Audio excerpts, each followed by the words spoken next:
પાકિસ્તાનના પ્રમુખ આસિફ અલી ઝરદારી પોતાની પુત્રી અસીફા ભુટ્ટોને દેશની ફર્સ્ટ લેડી તરીકે જાહેર કરવાના છે અને એવો સ્થાનિક મીડિયાના અહેવાલો મુજબ વાત કરવામાં આવી છે. અને જો આવું થયું તો પાકિસ્તાનની રાષ્ટ્રપતિ પરંપરા તૂટશે, કારણ કે સામાન્ય રીતે તો આ ખિતાબ છે એ રાષ્ટ્રપતિની પત્નીને આપવામાં આવે છે. એવું સૂત્રને ટાંકીને એક અહેવાલમાં પણ જાણવા મળ્યું હતું કે સત્તાવાર જાહેરાત બાદ અસીફા છે એ અસીફા ભુટ્ટો ઝરદારીને પ્રથમ મહિલાને અનુરૂપ પ્રોટોકોલ અને વિશેષાધિકાર છે એ પણ આપવામાં આવશે. હવે કોણ છે આસિફા ભુટ્ટો ઝરદારી? ચલો એના વિશે વાત કરીએ. આસિફા ભુટ્ટો ઝરદારી એ પાકિસ્તાનના પૂર્વ વડાપ્રધાન બેનઝીર ભુટ્ટો સાથેના લગ્નથી આસિફ અલી ઝરદારીની પુત્રી છે, જેમને 2007માં હત્યા કરવામાં આવી હતી.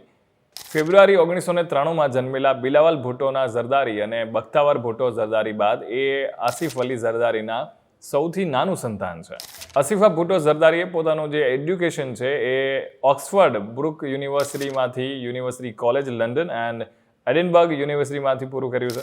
એમણે 2020માં પાકિસ્તાન પીપલ્સ પાર્ટીની રેલીમાં રાજકીય પદાર્પણ કર્યું હોવાના પણ અહેવાલ છે.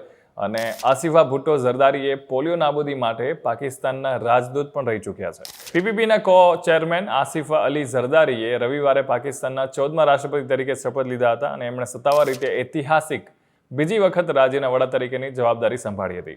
એ એકમાત્ર નાગરિક ઉમેદવાર છે કે જે લશ્કરી વડાઓને બાદ કરતા બીજી વખત રાજ્યના વડા તરીકે પણ ચૂંટાયા છે. અને આ પહેલા એમણે 2008થી લઈને 2013 સુધી પાકિસ્તાનના રાષ્ટ્રપતિ તરીકે સેવા આપી હતી.